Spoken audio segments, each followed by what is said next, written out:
नाज़रीन आदाब, मैं नाइश हसन। आज हम काफ़ी दिनों बाद आपसे मुखातिब हैं और हम आज आपके लिए एक बहुत शानदार टॉक लेके आए हैं। गौहर रज़ा साहब जो कि भारत के जाने-माने साइंटिस्ट, शायर और सामाजिक चिंतक हैं, उन्होंने बाबाओं की मायावी दुनिया और वैज्ञानिक चेतना के हवाले से तमाम सवाल खड़े किए हैं। तो हम आपका ज़्यादा वक़्त नहीं लेंगे और चलिए हम सब सीधे चलते हैं और सुनते हैं गौहर रज़ा साहब को। दोस्तों, हर बार लखनऊ आकर के दोस्तों के बीच में मैं कुछ न कुछ लेके वापस जाता हूं और इस बार तो बहुत बड़ा सम्मान लेके जा रहा हूं।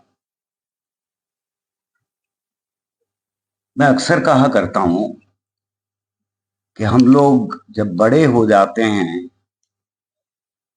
तो ये भूल जाते हैं कि हमारी शख्सियत में कौन कौन शामिल है, हमें किसने किसने बनाया है, कौन कौन हमारा हिस्सा है। और जब मैं पलट करके देखता हूं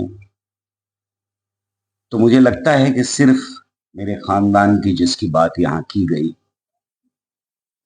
वो मेरे अंदर शामिल नहीं है, बल्कि एक बड़ा खानदान जो लेफ्ट मूवमेंट का खानदान था वो मेरे अंदर शामिल है। मैं जो कुछ भी हूं वो उन बड़ों की वजह से हूं जिन्होंने हमको वो माहौल दिया, वो विचारधारा दी, समझने का, देखने का नजरिया दिया, समाज को परखने और जो कुछ हम किताबों में पढ़ रहे हैं उसको परखने की क्षमता दी हमें। मैं ये समझता हूं कि अक्सर सवाल पूछा जाता है कि साइंटिस्ट और टेक्नोलॉजिस्ट सबसे ज्यादा रूढ़िवादी क्यों होते हैं, और उसका मेरे पास सिर्फ जवाब यही है कि खाली साइंस और टेक्नोलॉजी खास तौर से आपको साइंटिफिक टेम्पर तक नहीं ले जाती। साइंटिफिक टेम्पर के लिए आपके पास कोई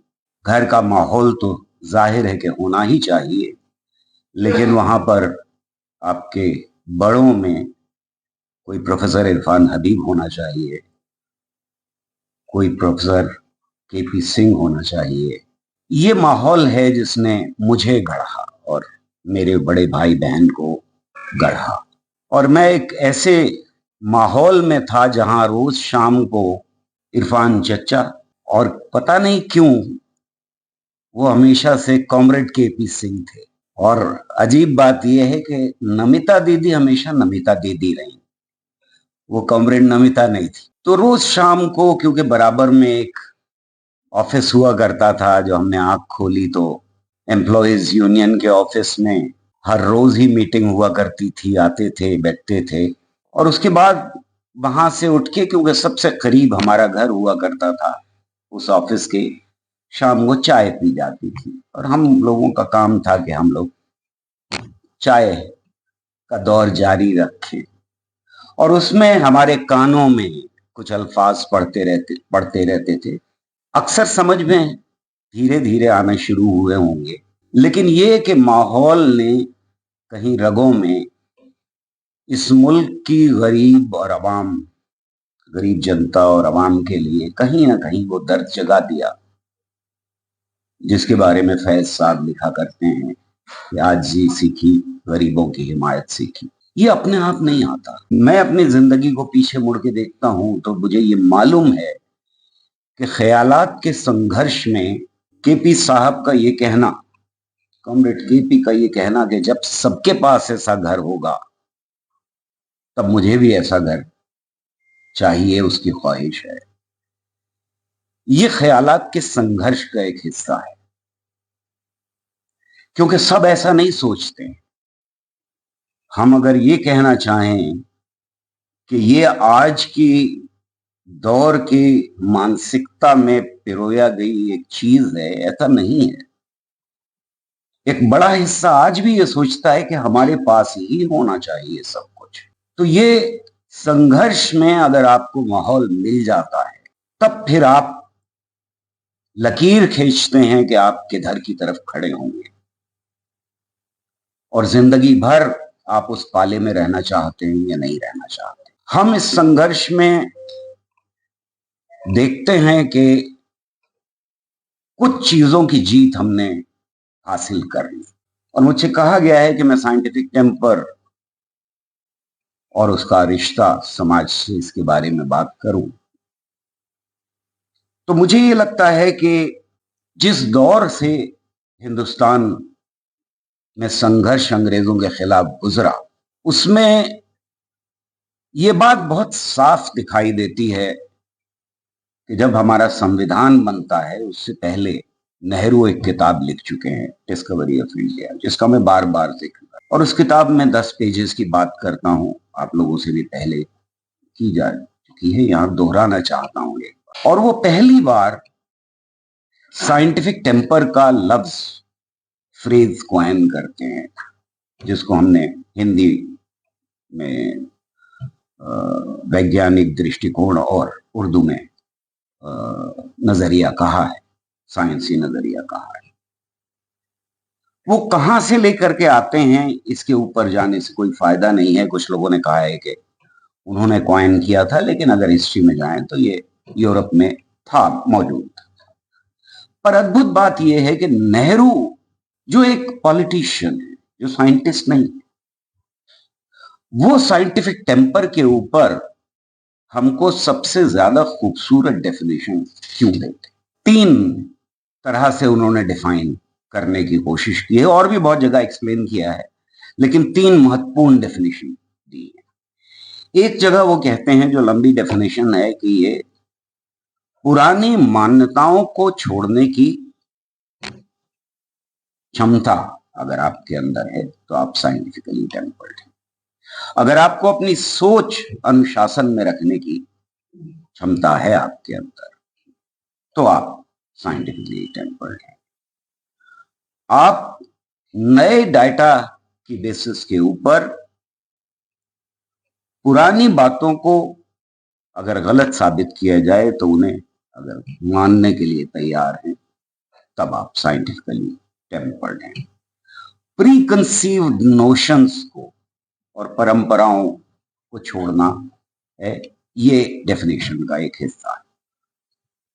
एक और जगह वो ये कहते हैं कि लेबोरेटरी से बाहर जिन चीजों के ऊपर हम पहुंचे हैं लेबोरेटरी के अंदर, जो कंक्लूजन्स हमने ड्रॉ किए हैं लेबोरेटरी के अंदर, उनकी application beyond the 4 walls of laboratory, ये साइंटिफिक टेम्पर है। और एक बहुत ही खूबसूरत आखिरी डेफिनेशन के बाद मैं आगे बढ़ता हूं, जहां वो ये कहते हैं, जो आप सबको शायद मालूम भी होगी, scientific temper is temper of a free man. आज के दौर में थोड़ा पॉलिटिकली इनकरेक्ट होगा, बिकॉज उन्होंने मैन का वर्ड इस्तेमाल किया है यहां पर, लेकिन उस वक्त ये जायज था जब नेहरू शायद लिख रहे थे। पर इस डेफिनेशन में वो क्या कह रहे हैं, वो ये कह रहे हैं कि आप फ्री ह्यूमन बीइंग नहीं है जब तक आपके अंदर साइंटिफिक टेम्पर नहीं, और अगर फ्री नहीं है तो आपके अंदर साइंटिफिक टेम्पर हो भी नहीं सकता। तो दोनों का, फ्रीडम का और साइंटिफिक टेम्पर का गहरा रिश्ता है, और ये दोहरा रिश्ता है दोनों के बीच। पर मैं सवाल की तरफ फिर लौटता हूं कि एक ऐसा शख्स जो हिंदुस्तान के अंदर गांधी के बाद सबसे ज्यादा बड़ा लीडर, हिंदुस्तान अभी 1942 के जो बड़ा अकाल था उससे बाहर निकला है, सब जेल में बंद हैं, 45 में आजाद होने के कगार पर है। वहां एक पॉलिटिशियन बैठा हुआ जेल में किताब लिख रहा है, और वो साइंटिफिक टेम्पर की बात करता है। ये मुझे बहुत हमेशा से अद्भुत लगा। तो क्या वजह है कि वो सोच पाए इसके बारे में। ये तो साइंटिस्ट के पास से डेफिनेशंस आनी चाहिए थी, क्योंकि बहुत सारे साइंटिस्ट ने डिफाइन करने की scientific method, scientific vision, scientific way of looking things, scientific way of judging, ये सब हमें अपने साइंटिस्ट की स्पीचेस में वर्ड्स मिलते हैं, फ्रेजेस मिलते हैं। जो 100 साल का इतिहास साइंटिस्ट का पिछला, आजादी से पहले का, पर इतनी क्लैरिटी के साथ एक पॉलिटिशियन डिफाइन करता है, तो इस क्या वजह? मुझे इसकी वजह जो समझ में आती है वो ये आती है कि उस वक्त के जो हमारे पॉलिटिशियंस हैं, जो हमारे नेता हैं, जो ले जा रहे हैं आगे हिंदुस्तान के आजादी के संघर्ष को, उनकी परवरिश कहां हो रही, उनके ख्यालात कहां से आ रहे? वो सिर्फ हिंदुस्तान के नहीं बल्कि दुनिया के हर हिस्से के बेहतरीन दिमागों के साथ लगातार संवाद में। वो खुद इंटेलेक्चुअल हैं, लेकिन क्योंकि उनका संपर्क जोश मलियाबादी और फिलाक गोरखपुरी से लेकर के आइंस्टाइन और रदरफोर्ड तक दिखाई देता है, ये है रेंज उनके इंटेलेक्चुअल परवरिश में जो लोग शामिल। जिस तरह मैं अपनी जिंदगी के बारे में देख रहा था कि मेरी जिंदगी कैसे ढली है, मेरे ख्यालात कैसे ढले हैं, उस वक्त की जो लीडरशिप थी उसके ख्यालात बेहतरीन किताबों से जो वो लगातार पढ़ रहे थे। भगत सिंह के बारे में हमें मालूम है कि उसने उस छोटी सी जिंदगी में सैकड़ों किताबें पढ़ ली थी, और ये जो लीडरशिप थी इसकी परवरिश हो रही थी उन लोगों के बीच में जो उस वक्त के बेहतरीन दिमाग, जो आगे आने वाली दुनिया के बारे में सोच रहे थे, जो साइंस कर रहे थे या फिल्में बना रहे थे या म्यूजिशियंस थे या पेंटर्स थे। ये सब उनकी माहौल का और दोस्तों का हिस्सा था। तो दोस्तों, ये है वो हिंदुस्तान जो अभी दिमागों में है और बन रहा है, और इसीलिए हमारा जो कॉन्स्टिट्यूशन है उसकी रूह में साइंटिफिक टेम्पर शामिल है। सोचिए, एक ऐसा समाज है जो समाज पूरी तरह से बटा हुआ है, जातियों में बटा हुआ है, धर्मों में बटा हुआ है, जमानों में बटा हुआ है, खान पान में बटा हुआ है, और वहां पर एक कॉन्स्टिट्यूशन आता है, मर्द औरत में बटा हुआ है। ऐसा समाज है जिसमें हम सोच भी नहीं सकते कि औरत मर्द बराबर हो, क्योंकि औरत तो ताड़न की अधिकारी थी। एक ऐसा समाज जिसमें अगर श्लोक कान में चले जाएं तो शीशा पिघला के डाल देते। एक ऐसा समाज जिसमें अगर पति मर जाए तो बीवी को जिंदा जला दिया जाता था। एक ऐसा समाज जिसके अंदर सबके पास हक नहीं था पिछले 2500 साल से प्रॉपर्टी रखने का। प्रॉपर्टी कुछ ही लोग रख सकते थे। एक ऐसा समाज जिसके अंदर आपको वही व्यवसाय करना पड़ता था जिस घर, खानदान या जाति में आप पैदा हुए। वहां एक कॉन्स्टिट्यूशन आता है और ये कहता है कि सब इंसान बराबर हैं, सारे नागरिक बराबर हैं, we the people of India. एक ऐसा समाज के अंदर ये किताब आती है जो कहती है कि पढ़ाई का सबको अधिकार है, शिक्षा का सबको अधिकार है, औरत मर्द बराबर है, सबको प्रॉपर्टी रखने का अधिकार है। ये बिना उस माहौल के, उस परवरिश के जिसके अंदर लेफ्ट मूवमेंट का बहुत बड़ा कंट्रीब्यूशन था, पॉसिबल नहीं था। क्योंकि बहुत सारे ऐसे विकसित देश हैं जिनकी तरफ हम देखते हैं आज कि वो बहुत हमसे आगे हैं, खासतौर से यूरोप और अमेरिका, नॉर्थ अमेरिका के देश। वहां इन सारी चीजों के लिए हमारी आजादी के बाद तक कुछ देशों में संघर्ष करना पड़ा। यह हक उनको आसानी से नहीं। तो ये जो इंटेलेक्चुअल्स हैं जो पैदा हो रहे हैं और जिनके ऊपर बेहद गहरा असर लेफ्ट आइडियोलॉजी का है, वो एक कॉन्स्टिट्यूशन गढ़ते हैं जिसमें हमको बराबरी मिल जाती है और तरह तरह की बराबरी मिल जाती है, पर समाज के अंदर नहीं मिलती। इस बात को बहुत बार खुद बाबा साहब अम्बेडकर ने रिपीट किया है, उस किताब से कुछ नहीं होता। तो एक और सवाल पैदा होता है कि क्या वो लोग जो पार्लियामेंट में उस वक्त थे, कॉन्स्टिट्यूएंट असेंबली में थे, उन्होंने दस्तखत किए इसके ऊपर और इसे पास किया, उनके अंदर ये वैल्यूज थी क्या? वो घर में प्रैक्टिस कर रहे थे? मेरा मानना यह है कि उनमें से बहुत सारे ऐसे रहे होंगे जो बाबा साहब अम्बेडकर के हाथ का पानी भी नहीं पीते। घर के अंदर तो छोड़िए बराबरी, बीवी और बेटी को अपने और बेटे के बराबर समझना तो दूर की बात है। बहुत वो शायद पानी भी नहीं पीते और वो कह रहे थे कि इंसान बराबर है, उसके ऊपर साइन कर रहे थे। तो क्यों कर रहे थे? बात यह है कि उनका मानना था कि जैसा देश है वैसा चलता रहेगा। ये 4-6 लोग हैं, 10-15-20 लोग हैं, ये लेफ्ट वाले हैं, अच्छी अंग्रेजी लिखते हैं, पढ़े लिखे लोग हैं, ये कॉन्स्टिट्यूशन बना सकते हैं, हमारे बस का नहीं बनाना, बनाने दो, पर परनाला हो जाएगा। समाज के हम ठेकेदार हैं, हम जैसा चलाएंगे वैसा चलेगा और 2500 साल से चल रहा है, इसको कोई छू नहीं सकता।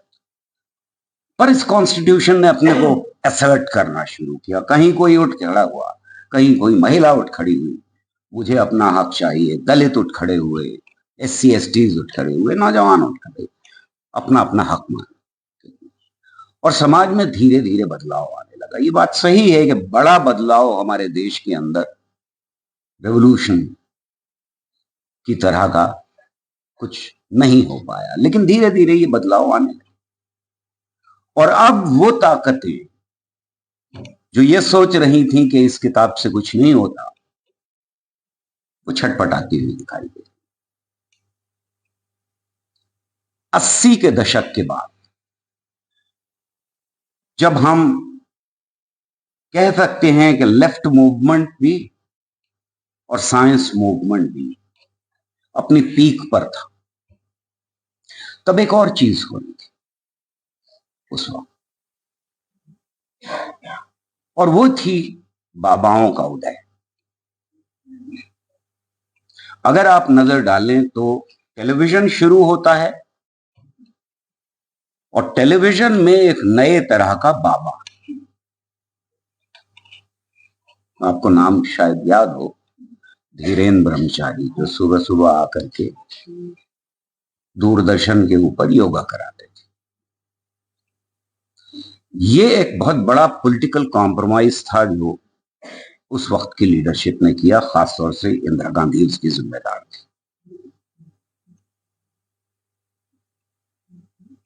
और हम ये बात नहीं समझ पाए कि ये कितना बड़ा नुकसान आगे आने वाली नस्लों को पहुंचाने जा रहा है।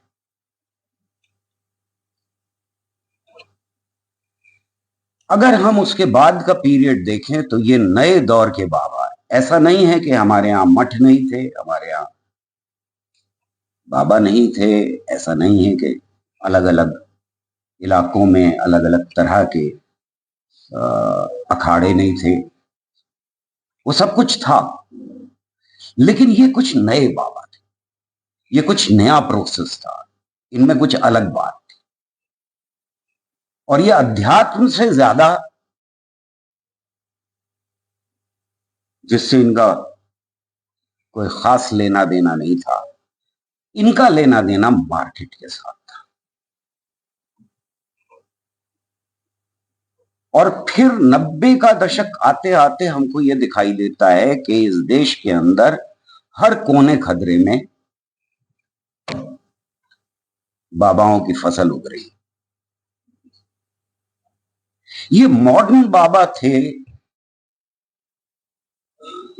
और इनके साथ एक खास बात ये थी कि ये लैंड ग्रैब कर रहे थे लार्ज लेवल के ऊपर, बहुत सारा पैसा इकट्ठा कर रहे थे और उस पैसे का इस्तेमाल करके ये अपने साथ लोगों को जोड़ रहे थे।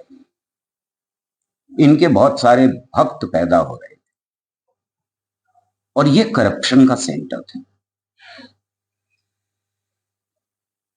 यहां पर जुडिशरी से हो लोग, एग्जीक्यूटिव के किसी हिस्से से हो, आईएएस ऑफिसर हो, आईएपीएस ऑफिसर से लेकर के नीचे तक लोग आते थे और अब यहां फैसले होने लगे कि किसका ट्रांसफर कहां होगा और कैसे होगा और कौन किधर जाएगा, किसको ठेका मिलेगा और किसको नहीं मिलेगा। ये थी फैक्ट्रीज नई, एक नया कॉरपोरेट सेक्टर पैदा हो रहा था और ऐसा नहीं है कि ये सिर्फ हिंदुस्तान में पैदा हो रहा था, पाकिस्तान में भी था। वहां के सबसे मशहूर और ताकतवर बाबा का शायद आप लोगों को नाम पता ना हो, उनका नाम था कोको कोला बाबा, जिन्होंने आखिरकार धमकी दी थी कि अब पॉलिटिशियंस को नहीं, अब हमें सरकार चलानी है और वो वहां अटैक करने के लिए तैयार थे। वो अलग किस्सा है, कभी और बात हो सकती है उसके ऊपर। लेकिन ये बाबाओं का उदय हो रहा था और ये कॉरपोरेट सेक्टर की तरह से उभर रहे थे। इनका प्रोडक्ट क्या था? इनका प्रोडक्ट था नए नए तरह तरह के मिथ्स और सुपरस्टिशंस परोसना। तो बहुत सारे, जिस तरह से आप कुछ चीजों के ऊपर हंसते हैं कि भाई ये नया प्रोडक्ट आ गया, ये लॉलीपॉप आ गई वगैरह वगैरह, उस तरह से ये इनकी रेंज बहुत बड़ी थी। यानी यहां से लेकर के खीर खाओ तो सब कुछ ठीक हो जाएगा, या 5 रुमाल खरीदो या 11 रुमाल खरीदो, उसमें से एक अपने पास रख देना और 10 रुमाल बांट देना, सब कुछ ठीक हो जाएगा। या तुमने अपने फ्रिज के अंदर कोका कोला की बोतल नहीं रखी हुई है, वो जाते ही रख देना, उसमें कुछ नहीं था इसलिए तुम्हारे ऊपर प्रॉब्लम।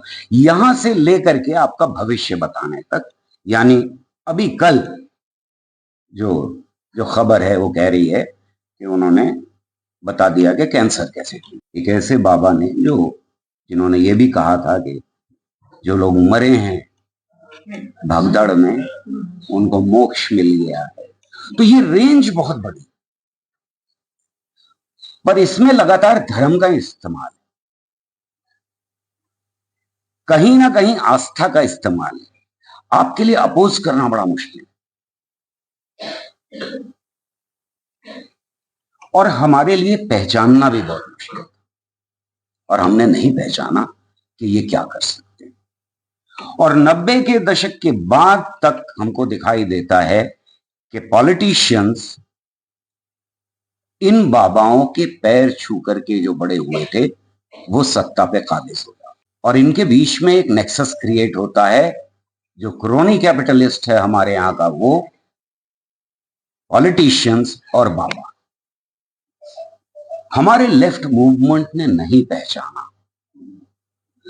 और मैं इसको बार बार जोर इसलिए दे रहा हूं कि हमने खड़े होकर के इनको साइंटिफिक टेम्पर के धरातल के ऊपर पूरी तरह से अपोज नहीं किया।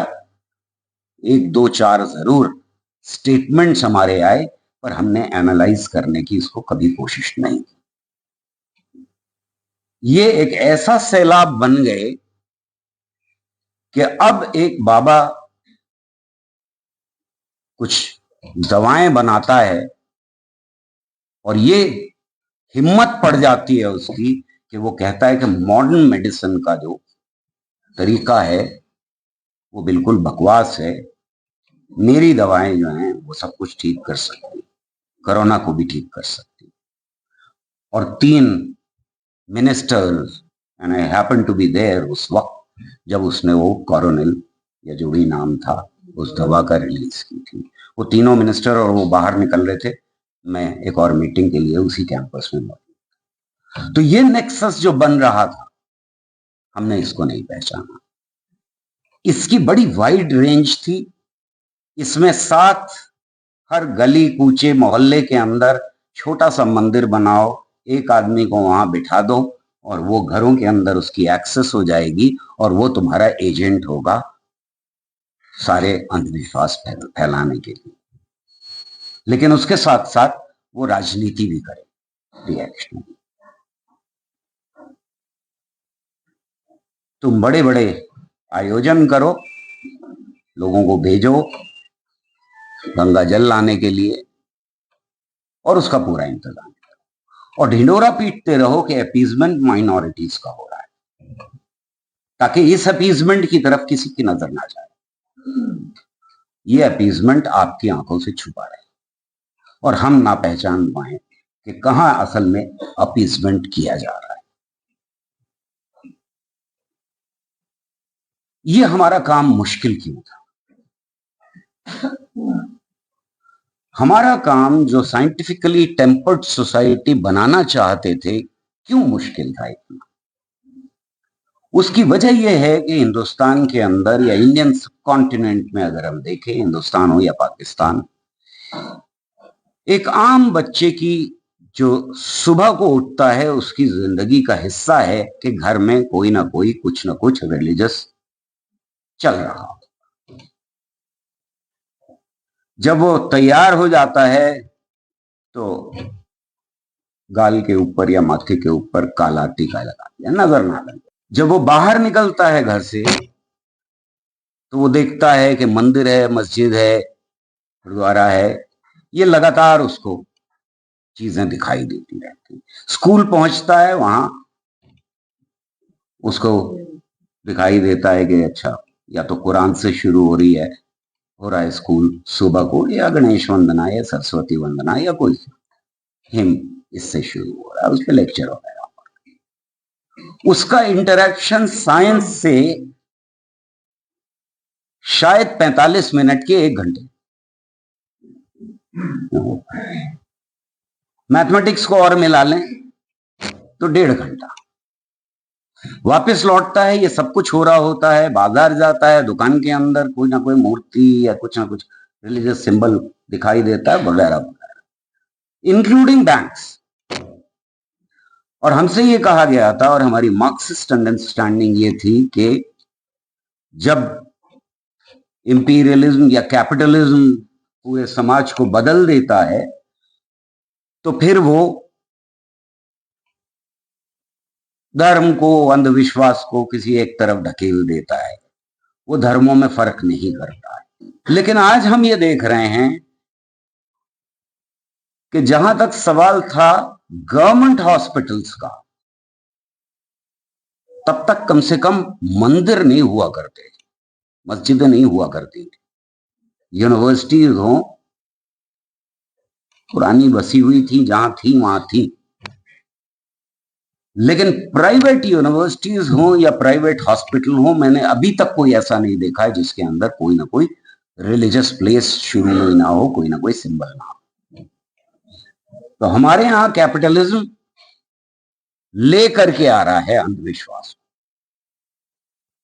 जबकि हमारी मार्क्सिस्ट अंडरस्टैंडिंग ये थी कि कैपिटलिज्म अंधविश्वास को दूर करने का काम करेगा, भेदभाव खत्म करेगा, because they have to liberate the proletariat. अब सवाल यह है कि हम आगे क्या करें और अभी क्या हो रहा है। वो जो आए थे, खास तौर से आरएसएस की शाखाओं से निकले हुए लोग, वो जी एजेंडा साफ तौर पे कहते हुए आए थे और जोर जोर से चिल्ला करके वो देश से कह रहे थे कि जब बहुत कमजोर से तब भी यही कह रहे थे कि ये हमारा एजेंडा है, हम इसे इंप्लीमेंट करेंगे। हमने कहीं एनालाइज करने में कहा कि नहीं, ये फैशिस्ट नहीं है, और आज भी हम में से कुछ लोग कह रहे हैं कि ये फैशिस्ट नहीं, वो कह रहे हैं फैशिस्ट है। हम कह रहे हैं नहीं, फैशिस्ट ने। तो कहीं ना कहीं हमारी समझ में कमी रही। अगर थोड़ा सा गौर से देखें तो एनसीईआरटी की किताबों से डार्विनिज्म का हटाना समझ में आता है शायद, कि चलिए साहब, डार्विनिज्म कहीं ना कहीं आस्था के साथ टकराता है, मुसलमानों की आस्था से भी टकराता है, क्रिश्चियंस की आस्था से टकराता है, ज्यूस की आस्था से भी टकराता है और हिंदुओं की आस्था से भी टकराता है। ठीक है, हटाइए इसको। और जो मुसलमान देश हैं उन्होंने हटा रखा है। इजराइल में नहीं पढ़ाया जाता, यहाँ है, हायर लेवल पर ही है। और यूरोप में भी बहुत सारे देश ऐसे हैं जो नहीं पढ़ाते। ठीक है, समझ में आता।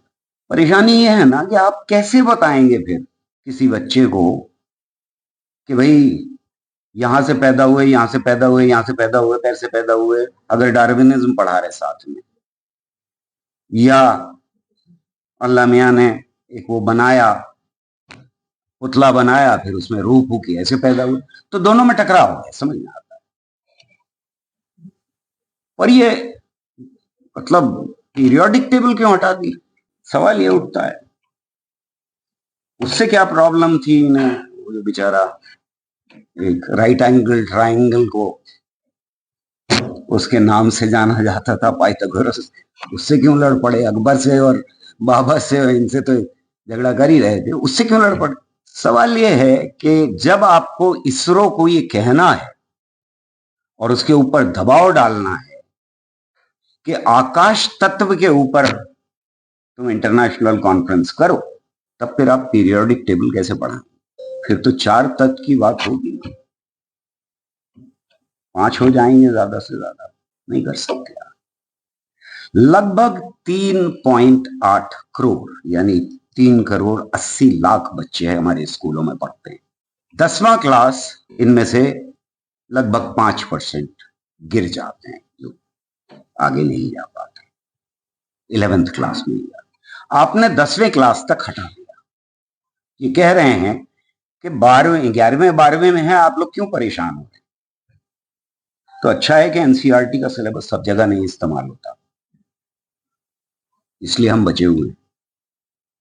पर अगर आप कैलकुलेट करना शुरू करें तो साइंस लेने वाले बच्चे लगभग 80 लाख हैं 10वें के बाद।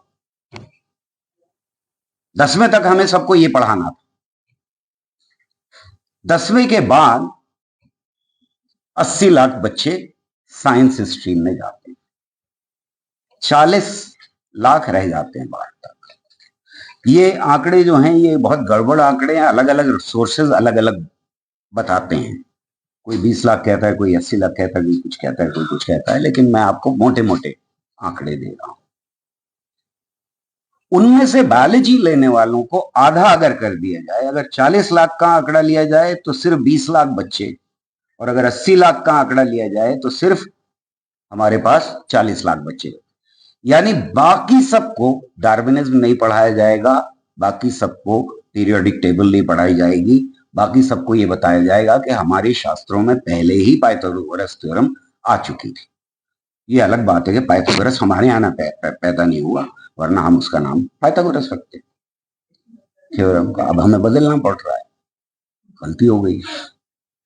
तो क्यों ऐसा किया जा रहा है? देखिए, आजादी के बाद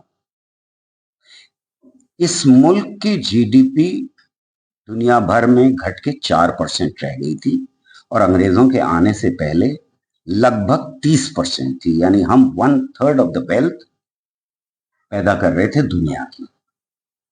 तो एक जख्मी हिंदुस्तान में ये सोचना और अपने कॉन्स्टिट्यूशन में लिखना कि पढ़ाई और शिक्षा हर एक बच्चे का हक है, खूबसूरत ख्वाब था, पूरा करने की तरफ कदम बढ़ाए जा रहे थे, कोशिश थी, पूरा नहीं कर सकते थे। अब जो फर्क आया है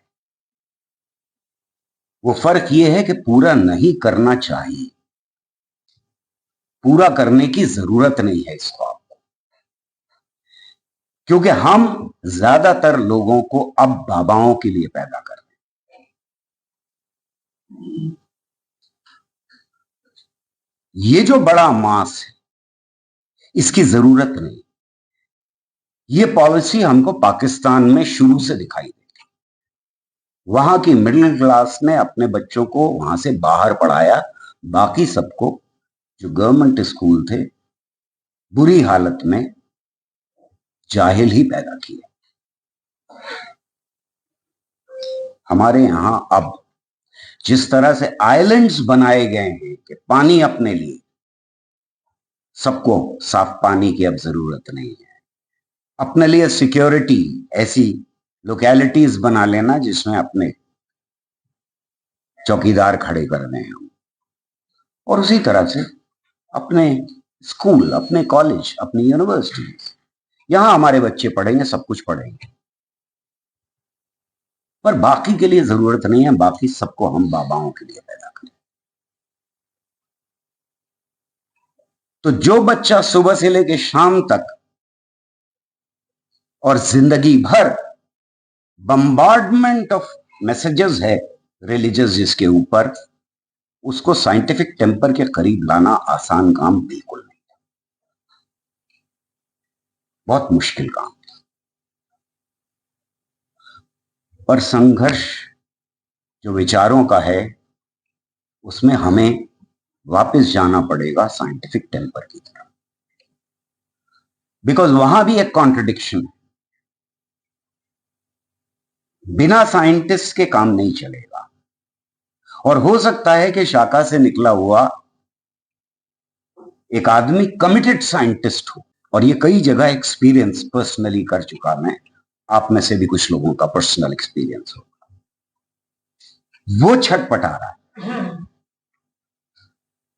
इसलिए वो हिस्ट्री के ऊपर पूरी तरह से अटैक कर सकते हैं, खुलेआम आजादी के साथ।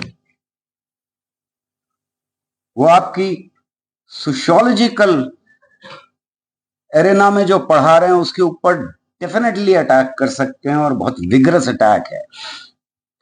लिटरेचर के ऊपर बहुत विग्रस अटैक है, पर साइंस में जब मामला पहुंचता है तो उन्हें बैकफुट पे जाना ही पड़ता है। कितना भी दबाव हो, कोई एक साइंटिस्ट उठता है और छोटी सी रिपोर्ट छाप देता है कि गंगा जल जो है वो पीने लायक, परेशानी खड़ी हो जाती। ये हिस्ट्री में नहीं हो रहा, ये ज्योग्राफी में नहीं हो रहा, ये बाकी चीजों में नहीं हो रहा। यहां पर डेफिनेटली कहीं कोई एक उंगली उठाने वाला खड़ा होता। मेरा ये मानना है कि लेफ्ट एंड डेमोक्रेटिक फोर्सेस को वापस साइंटिफिक टेम्पर को लाना ही पड़ेगा एजेंडा के ऊपर। नमिता दीदी ने ये जिक्र किया कि मैं 30 साल से लगातार जाता रहा कुंभ मेले में, और उसकी वजह ये थी कि पैसे कम हुआ करते थे, जो ग्रांट्स मिलती थी वो बहुत कम होती थी, और नेशनल लेवल का साइंटिफिक टेम्पर के ऊपर या पब्लिक अंडरस्टैंडिंग ऑफ साइंस के ऊपर हमको सैंपल नहीं मिल सकता था।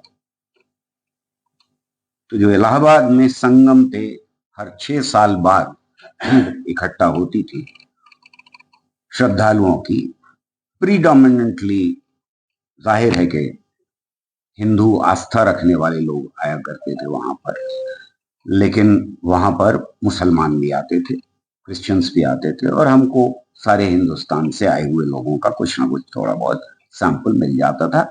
It was never a representative sample as far as is concern, पर एक अच्छा सैंपल मिल जाता था। तो लगातार हम वहां जाते रहे। इस बार अनफॉर्चुनेटली नहीं जा पाए, और उसकी 2 वजह थी। एक तो मेरा नाम गौर रजा था, लेकिन और लोग जा सकते थे, मैं नहीं जाता तो भी हो सकता था। कहीं किसी सोर्स से पैसे मिलने को तैयार नहीं थे। दूसरे हमारे जो दोस्त थे सारे के सारे इलाहाबाद में, वो भी डरे हुए थे, और उन्होंने कहा कि इस बार हम मदद भी नहीं कर पाएंगे। तो हम यहां पहुंच गए कि एक साइंटिफिक टेम्पर के ऊपर या पब्लिक अंडरस्टैंडिंग ऑफ साइंस के ऊपर सर्वे कुंभ में नहीं किया जा सकता। जितनी भी स्टडी रही है मेरी, वो बहुत ही चौंका देने वाले हमेशा रिजल्ट देती रही। लगातार लोगों के बीच में साइंटिफिक इंफॉर्मेशन बढ़ रही, साइंस और साइंटिस्ट के लिए लगातार इज्जत बढ़ी इस मुल्क में अवाम की, जो गांव छोटे कस्बों से आया करते थे। तो साइंस और साइंटिफिक टेम्पर के लिए जो इज्जत है उसमें कोई कमी नहीं आई है, इसके बावजूद कि हमें लगता है कि मीडिया सारा का सारा एंटी साइंस हो गया है। जहां तक अंधविश्वासों का सवाल है, बहुत सारे अंधविश्वासों के ऊपर हमने क्वेश्चंस पूछे और वो बहुत ही कॉन्फिडेंस के साथ मैं कह सकता हूं कि अंधविश्वास अवाम के बीच में घटे। इसके बावजूद के बाबा बढ़े हैं, इसके बावजूद के मीडिया ने पूरी ताकत अंधविश्वासों के फैलाने में लगा दी और अब तो थोड़ा कम हो गया है। अब से अगर 10 साल पहले आप देखें तो हर एक के ऊपर कोई ना कोई चमत्कार हो रहा था, हर चैनल के ऊपर, और रोज किसी ना किसी चैनल पे जाना पड़ता था कि आज यहाँ पर सिक्के चिपकने लगे और कहीं पानी गिरने लगा और कहीं कुछ हो गया। वो कम हो गया थोड़ा सा, क्योंकि इनको कॉन्फिडेंस है कि अब उसकी जरूरत उतनी नहीं बची है पॉलिटिकली। इस बार हमें साफ दिखाई दे रहा है कि कुंभ का मेला रिलीजो कल्चरल मेले से शिफ्ट होकर के रिलीजो पॉलिटिकल हो गया है। ये एक बहुत बड़ी शिफ्ट आई। जिस तरह से कावड़ को इन्होंने इस्तेमाल किया, अब उस तरह से वो शिफ्ट कुंभ के मेले के अंदर भी आ गई। पर फिर मैं बात को दोहरा दूं कि हम लोगों का रोल बहुत अहम हो जाता है ऐसे, क्योंकि अवाम के बीच में डेफिनेटली ये डेटा बता रहा है कि अंधविश्वास कम हुए हैं, घटे। उनका यकीन साइंटिस्ट में, उसके लिए इज्जत विज्ञान और उसकी वजह वही है कि शाखा से निकले हुए लोग भी विज्ञान के खिलाफ पर से नहीं बोल सकते। आज भी बोलना उनके लिए मुश्किल है। और जब वो रामदेव है ना, जब उसने कहा कि मॉडर्न साइंस जो है वो गड़बड़ है, और वो जग्गी भी कह चुके, ये सारे बलात्कारी हो गए। अभी जग्गी के ऊपर तो अभी भी नया कुछ खुल रहा है मामला, तो इनका कोई लेना देना अध्यात्म से नहीं। ये बहुत सारी जनता समझती है। तो ऐसे में हमारा रोल बहुत इंपॉर्टेंट हो जाता है कि इस फेनोमेना का एनालाइज करें और इनके खिलाफ लगातार आवाज उठाने की जरूरत है। हमारे समाज के अंदर खास तौर से हमें ये दिखाई देता है कि गरीब तबकों में महिलाओं के पास कोई और रास्ता नहीं है आजादी का, और थोड़ी बहुत उनको जो राहत मिलती है धर्म के अलावा, बाबाओं के आश्रम में जाने के अलावा, या ये कहने के अलावा कि भाई वैष्णो देवी के मंदिर चलते हैं। हमारे समाज के अंदर कोई कॉन्सेप्ट ही नहीं है इस बात का कि हम वैसे ही घूमने जा सके। आप कह भी नहीं सकते कि कश्मीर घूमने जा रहे हैं। क्यों जा रहे हो? पागल हो? वैष्णो देवी जा रहे हैं। अब ठीक है, अपने देश की महिलाओं को इन बाबाओं से बचाना बहुत जरूरी है। सिर्फ इसलिए नहीं कि वो बलात्कारी बाबा हैं, बल्कि वो हिंसक हैं, वो विचारों में हिंसक हैं, वो दिमागों में नफरतें डालने के औजार हैं, और वो अंधविश्वास की तरफ आधी आबादी को धकेलना चाहते हैं। कम से कम वो उनका टारगेट है। लेफ्ट मूवमेंट को ये बात समझने की जरूरत है, इस पर चिंता करने की जरूरत है, और इनका कैसे सामना किया जाएगा, किस तरह से हम साइंटिफिक टेम्पर को वापस नेशनल एजेंडा के ऊपर ला पाएंगे, इसकी बहुत सख्त जरूरत है। मैंने ये किताब जिसका जिक्र किया गया इसी लिए लिखी थी कि मुझे बहुत जरूरत महसूस हो रही थी कि इन मुद्दों के ऊपर बातचीत की जा सके। मेरी दुआ है कि यहाँ जो यंग हमारे कॉमरेड्स और नई जनरेशन के लोग हैं वो लगातार इसके ऊपर लिखेंगे और मुझसे बेहतर किताब लिखेंगे। बहुत बहुत